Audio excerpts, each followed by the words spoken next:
네, 안녕하십니까. 심리학하는 교연이 ep시바입니다. 오늘은요, 좋아하는 사람이 생겼을 때 어떻게 기도해야 하는지를 제가 말씀을 드리도록 하겠습니다.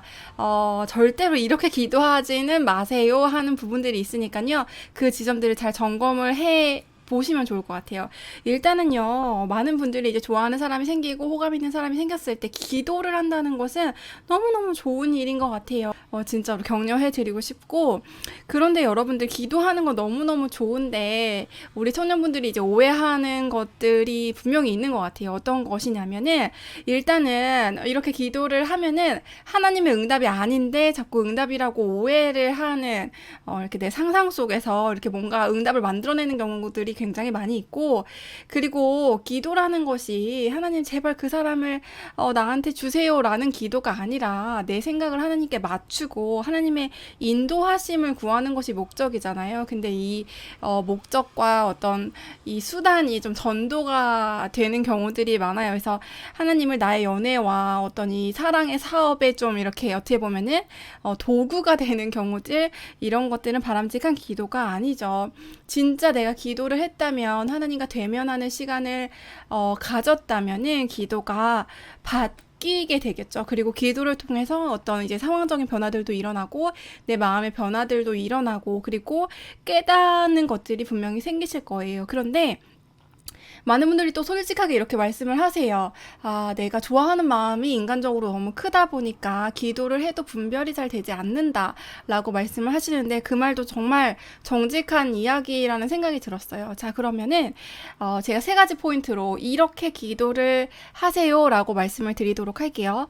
첫 번째는요, 그 사람을 우상화하지 않도록 기도를 하셨으면 좋겠습니다. 우리가 호감이 있고 좋아하는 마음이 생기고 이렇게 뭔가 관심이 가는 것은 너무너무 지극히 자연스럽고 또 건강한 감정이에요. 그리고 청년의 때 이런 것들을 경험하는 것이 너무나도 인격적인 거예요. 그리고 당연히 거쳐야 할 과정이고요.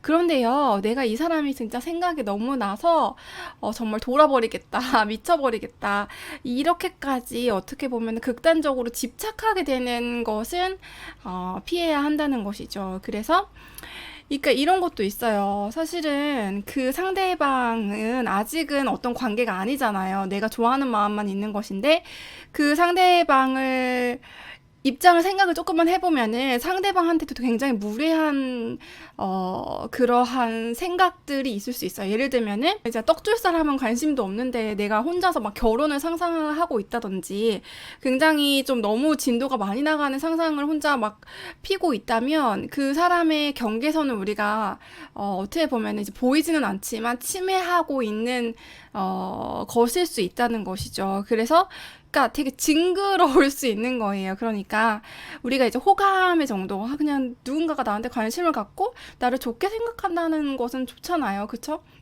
여기서 더욱더 발전을 시키지 않으셨으면 하는 마음들이 커요. 그래서 너무 우상화하지 않아서 이 사람의 막 말 한마디에 막 하루가 막 지옥을 쳤다가 또 말 한마디에 막 천국에 올라갔다가 막 요렇게까지 너무 감정의 극단적인 방향은 아닌 것 같아요. 그래서 이렇게 되지 않을 수 있도록, 그 사람을 우상화하지 않을 수 있도록, 특별히 이제 우상이라는 말은 하나님보다 앞에 둔다는 것이죠. 그래서 예배하는데 계속 그 사람이 생각이 나고, 기도하는데도 그 사람 기도 아니면 할 말이 없고 막 이런 거 있잖아요. 근데 어느 정도 이거를 이제 청년의 때 사실은 조절하는 것이 과업 중에 하나라고 생각이 들어요. 제 생각에는. 그래서 이 부분을 잘 훈련을 받는다면은 결혼 준비로 또 잘 나아가고 있는 것 같거든요. 그래서 우상화하지 않을 수 있도록 기도를 하셨으면 좋겠습니다. 자, 두 번째는요, 생각과 감정을 절제할 수 있도록. 이것도 이제 뭐 첫 번째랑 마찬가지인 부분인데요. 제가 여기서 이제 포인트로 하고자 하는 얘기가 뭐냐면은, 기도할 때 이 사람이 하나님 드디어 그 배우자입니까? 아닙니까? 너무 이렇게 여러분 기도하지 마세요. 왜냐면은 일단 아무 관계가 아니잖아요. 그쵸? 그러니까 이게 연애를 하면서 조금씩 하나님 이 사람 배우자일까요? 물어보는 마음으로 이렇게 한 단계 한 단계 한 걸음 걸음을 나아가는 그 과정인 것이지, 하나님 100%이 사람이 내 배우자가 아니면 저는 연락을 하지 않겠습니다, 막 약간 이런 거 있잖아요. 그러니까 이게 하나님 입장도 우리가 좀 생각을 해 보자는 것이죠. 하나님의 대부분의 응답은요, 우리의 바로 앞길을 이렇게 우리가 이제 말씀을 볼 때 말씀이 내 발의 등이다라고 하잖아요. 발의 등 정도만 비춰주시는 게 하나님의 원리예요. 그러니까 막 5년 뒤, 10년 뒤 나단 이 사람이 너의 배우자일 것이다. 이런 경우는 정말로 흔치 않아요. 그러니까 그런 것을 구하지 마시고 여러분들 내 발의 앞 등만 구하시는 기도가 더 성경적인 기도라고 볼 수 있고요. 그러니까 한 발자국 발자국을 하나님의 인도하심에 따라 내가 가겠다라는 그러한 마음으로, 또 한편으로는 하나님이 좀 열어주시는 것 같을 때 믿음으로 그 관계를 진전해 나가는 그런 과정 가운데 있는 것이지, 결과가 중요한 것이 아니라는 것이에요. 그리고 하나님 입장을 조금만 더 생각을 해보면, 하나님은 이 사람이 배우자인지 아닌지, 하나님이 예배하시는 사람인지 어떨지에 대해서 알고 계시죠. 이미 알고 계시는데 왜 그렇게 얘기를 안 하시냐라는 것에서 보면은, 일단은 이게 100% 하나님이 그래 그 사람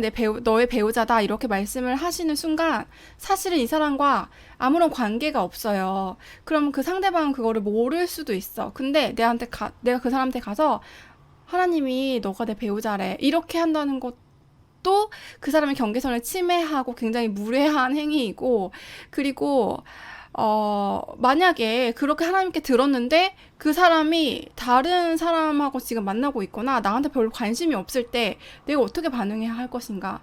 그러니까 이게 있잖아요. 완벽한 응답을 우리가 바라는 것이 때로는 믿음 없음을 반증하는 걸 수도 있어요. 그러니까 내가 한 발짝 한 발짝 이렇게 가고 싶지가 않으니까, 두려우니까 괜히 하나님한테 떠밀는 거죠. 하나님 완벽한 응답을 주세요. 그러니까 이게 하나님이 볼 때 그렇게 좋은 기도가 아니라는 것이죠. 여러분, 아브라함도 마땅히 갈 바를 알지 못하고 본토 친척 아비집을 떠났습니다. 여러분들도 그 사람이 내가 배우자인가 아닌가라는 것보다는 내가 이 사람과의 관계를 이렇게 관계의 질을 높여가는 데 있어서 하나님과 동행하고 있는가 아닌가를 점검을 하시고, 하나님과 동행하는 가운데 하나님은 길을 열어주시면 또 가고, 또 막아주시면 멈추고, 또 열어주시면 가고, 이런 어떤 믿음의 여정을 하는 것이 이제 관계 가운데도 필요하다라고 생각이 들고요. 이렇게 배우자인가 아닌가를 너무 명확하게 아무 관계도 아닌 때부터 알려고 하는 그 마음의 동기 가운데는 그 사람을 판단하고 분석하고 하려는 그런 심리도 있는 것이죠. 그러니까 내가 좋을 대로 그 사람의 어떠함을 알아맞추고 싶다라고 하는 나의 중심적인 태도가 있기 때문에 이런 사람한테 하나님이 그 사람이 배우자인지 아닌지를 가르쳐 주실 수는 없는 것이고요. 그리고 또 한 가지는 뭐냐면, 이 사람의 배우자가 아니어도요, 하나님이 그 관계를 어느 정도는 발전을 허락하실 때가 있어요. 그게 왜 그러시냐면은, 우리가 깊은 관계가 아니어도 배우자를 만나기 전에 인격적으로 훈련돼야 하는 부분들이 있다면, 내가 진짜 만날 그 다음 진짜 내 배우자를 위해서라도 어느 정도 훈련 기간이 필요하기 때문에 인도해 주시는 경우가 있다는 것이죠. 그러니까 하나님 입장에서 배우자인가 아닌가를 자꾸 물어보는 태도는 그렇게 할 말씀이 없으실 수 있다는 것입니다. 그보다는 내 마음과 생각을 절제하며 하나님의 인도하심을 구하고 내가 한 걸음 한 걸음 과정 가운데 충실할 수 있도록 그렇게 기도를 하시면 좋을 것 같습니다. 자, 세 번째는요. 자, 위에 기도 두 가지가 전제가 된 다음에 이 기도를 하세요. 그 다음에는 모든 관계의 주권이 하나님께 있잖아요. 모든 관계의 주인은 하나님이십니다. 하나님이 만나게 하시면 만나고 그 관계가 발전되는 것이고, 하나님이 주인이 그만하라고 하시면 그 관계는 정리가 되고, 그리고 또 멈추게 되는 것이지요. 그래서 그것을 위해서 기도하는 것이에요.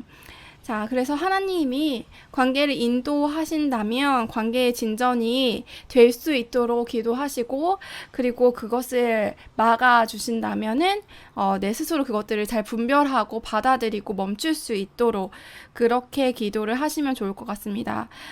제가 있잖아요. 어떤 이런 사건들이 있을 때마다 항상 기도를 했어요. 청소년 때에. 그런데 제가 이렇게 청소년 때 기도를 했을 때 그 관계가 진전이 되지 않은 경우가 사실 진전이 된 경우보다 훨씬 많죠. 근데 그것에 대해서 지금 저는 너무 감사해요. 만약에 내가 기도를 하지 않았다면 그 관계가 진전이 됐을 수도 있죠. 인간적으로.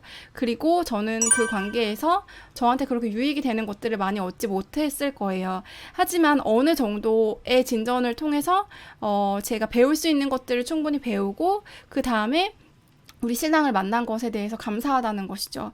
그래서 한편으로는 여러분들, 한편이 아니고 대부분의 경우에는 나중에는 그 관계가 잘 되어서 감사하다는 고백보다는 이 배우자를 만나기 전에 많은 관계들이 막힌 것에 훨씬 더 감사를 하게 되실 것입니다.